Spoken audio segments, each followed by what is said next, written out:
From the far reaches of the Milky Way galaxy, it's Retro Nerd Girl with a film review for you. Today, I'll be reviewing the movie The Wraith, released in 1986, starring Charlie Sheen, Nick Cassavetes, and Sherilyn Fenn. Directed by Mike Marvin. The synopsis is: after a young man is murdered by a road racing gang of motorheads in Brooks, Arizona, a mysterious fast-driving stranger enacts revenge in a Chrysler Dodge M4S Turbo Interceptor.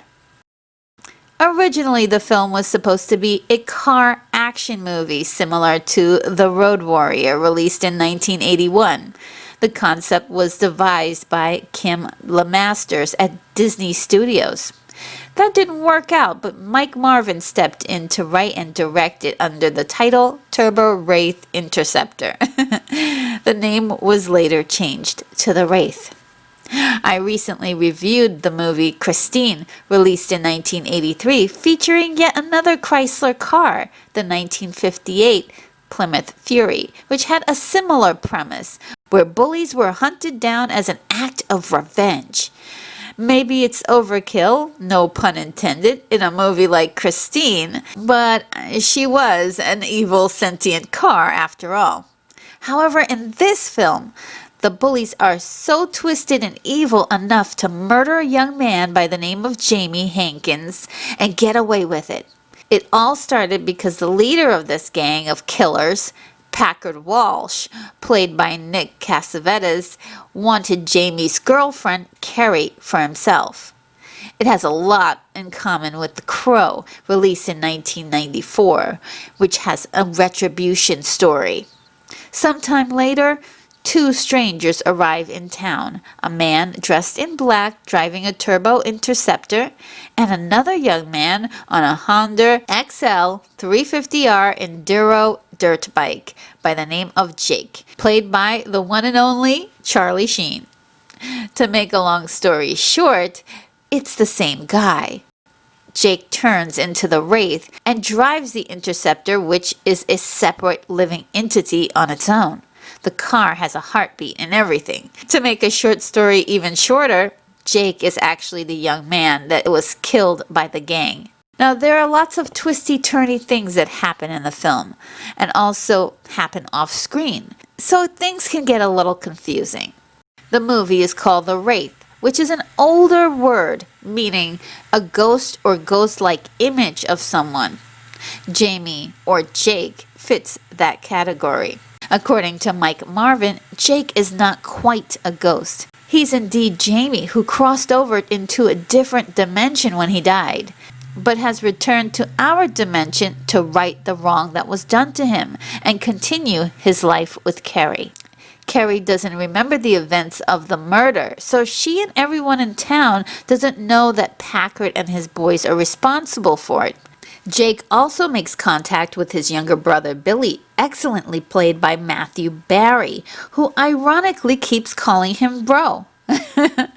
Matthew does a great job anytime he's on screen. His delivery is pretty sound, and there's actually a sweet story brewing between Jake and Billy that doesn't get enough screen time. If given enough attention, this relationship could have up-notched the film. Matthew puts a lot of heart into the very few scenes that he has, and you don't expect that kind of emotional beat from a teen horror film.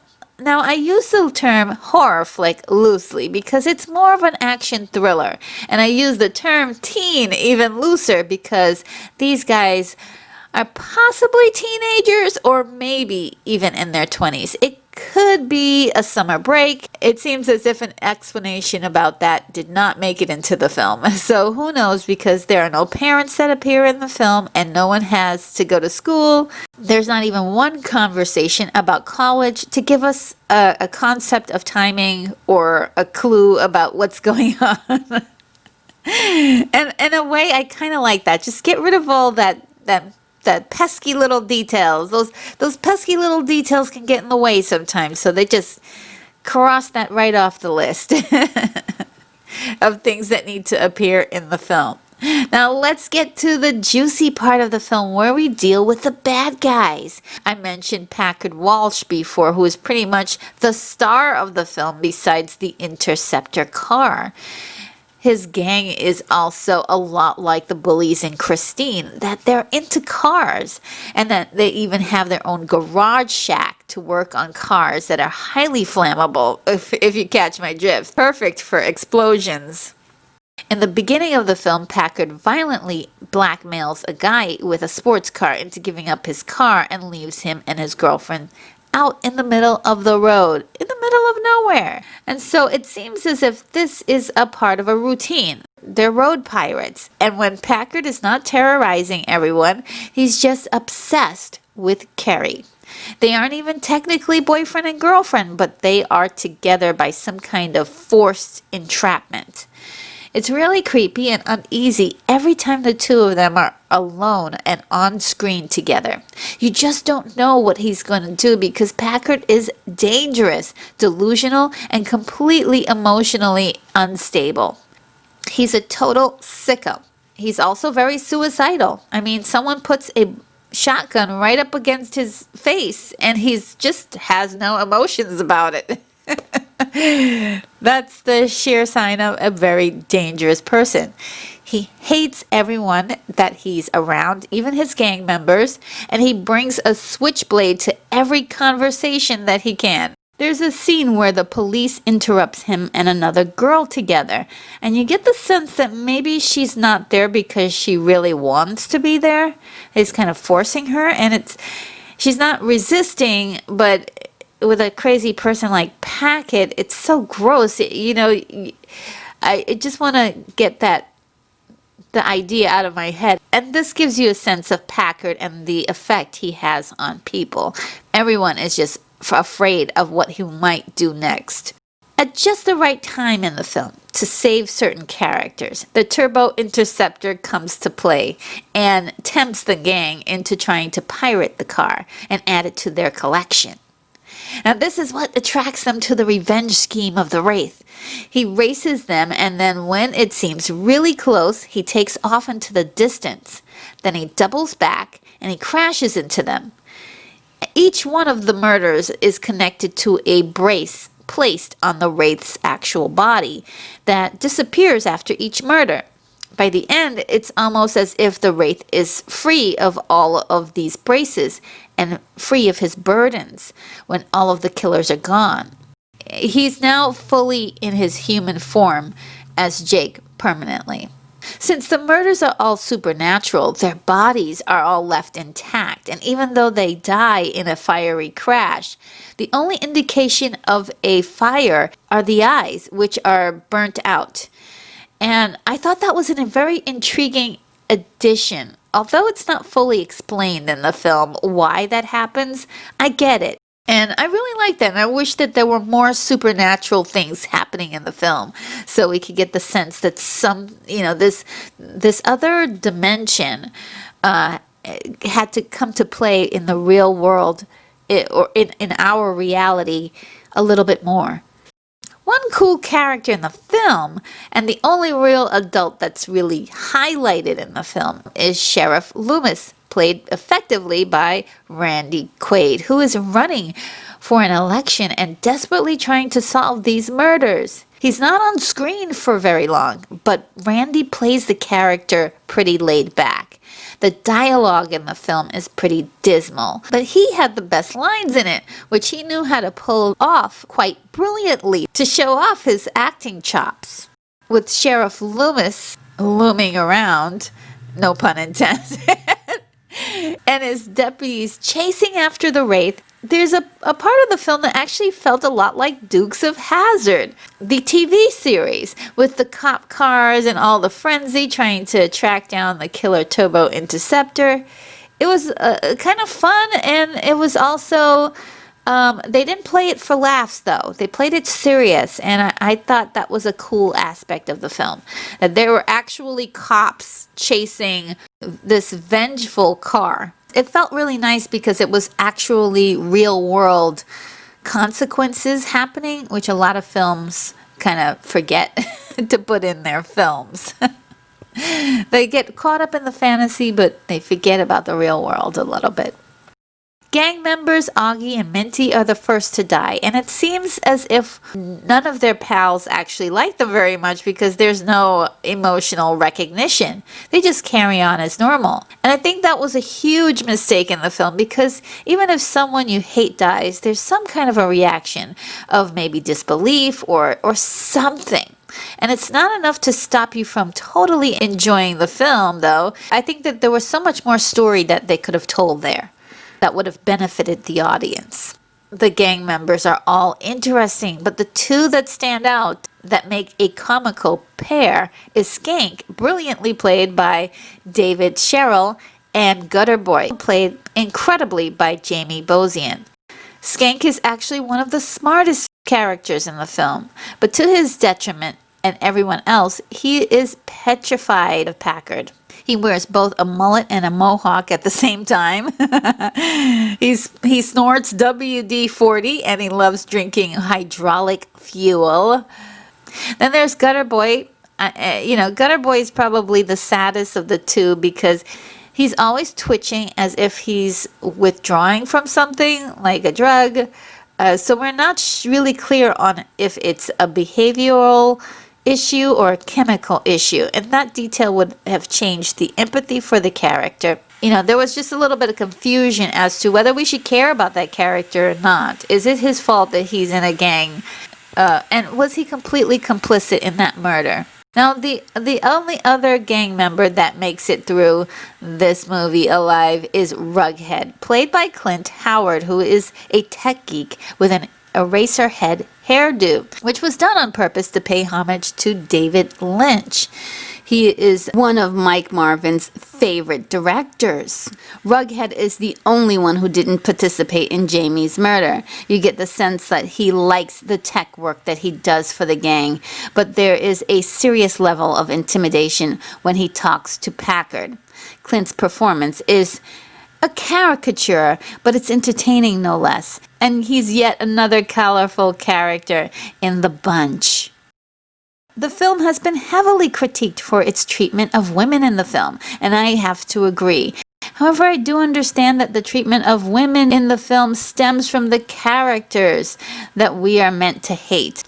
On the other hand, I do like the fact that the main arc in the film happens to the female character, Carrie.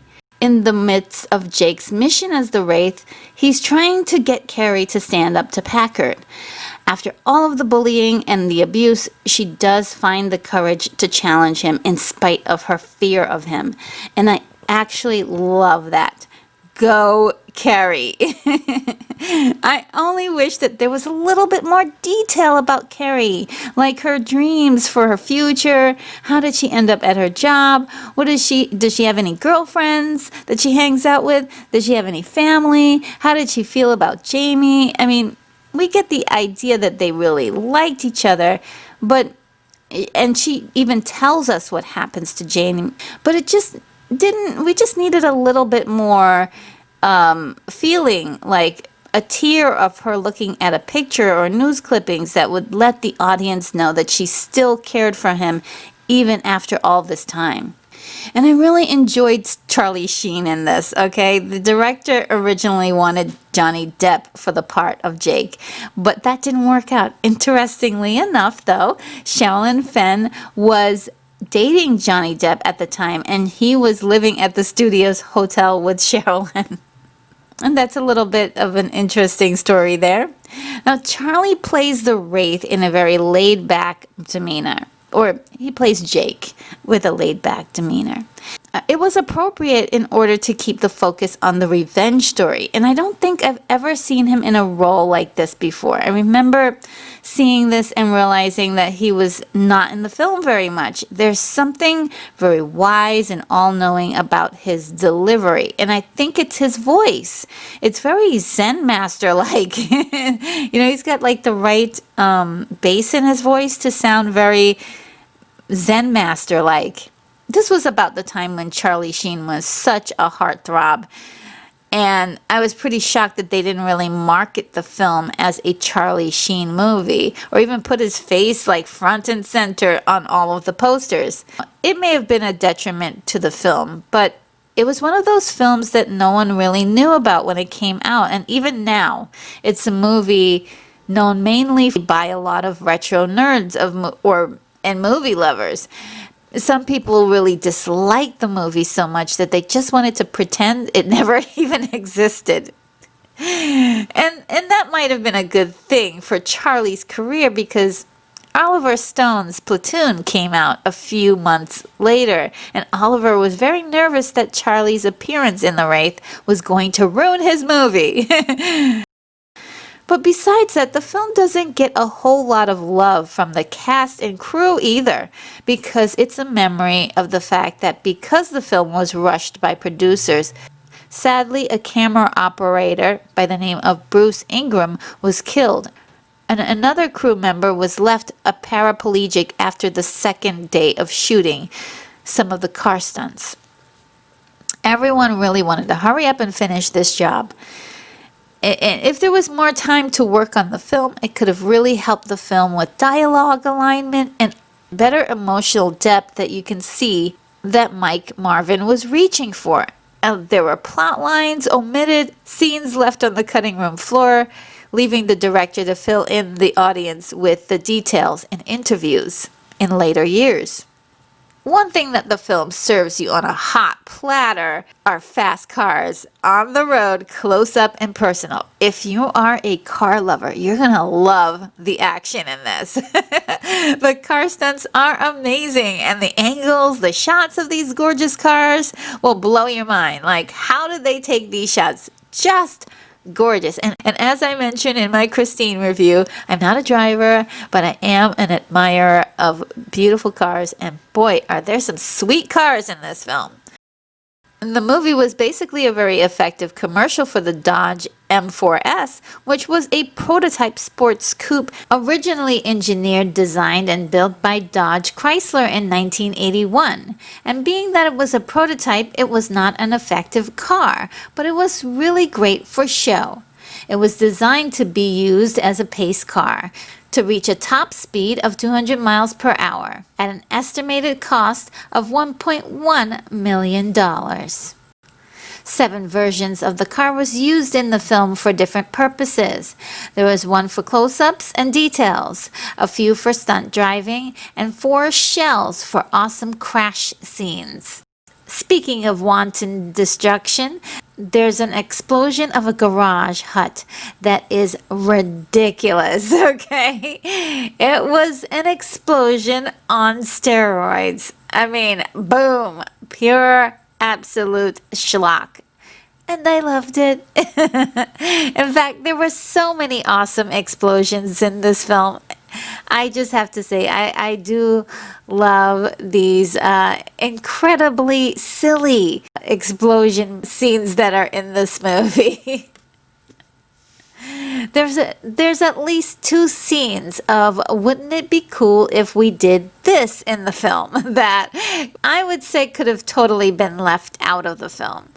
It was the shack garage shoot 'em up scene and the graveyard scene. It was total fluff that added absolutely nothing to the story but more confusion. But boy, oh boy, was it ever entertaining. The musical score was composed and performed by Michael Hoening and J. Peter Robinson, which had a very simplistic synth sound. The soundtrack is yet another star of the film, featuring some rather infamously 1980s rock music. One of my favorites in the film, and as well as the entire sequence where it appears, is the song Hold On Blue Eyes by Lamarca. It's the height of 80s. Stamp the words 80s right on top of that scene. It is like beautiful. However, on the plus side is that the film knows exactly what it is. It's not trying to win awards. It's just trying to be a fun movie about cars, bad boys, and hot babes. If that's not your cup of tea, keep moving. Is this my favorite film of all time?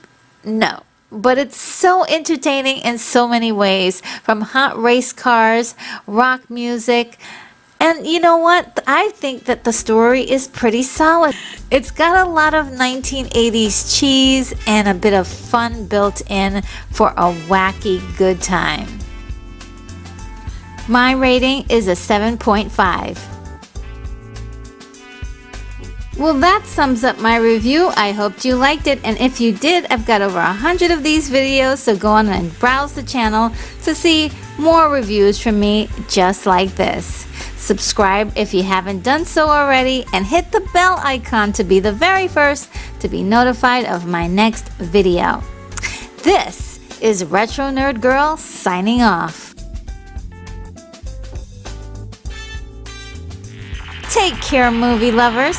I'm off to my next review.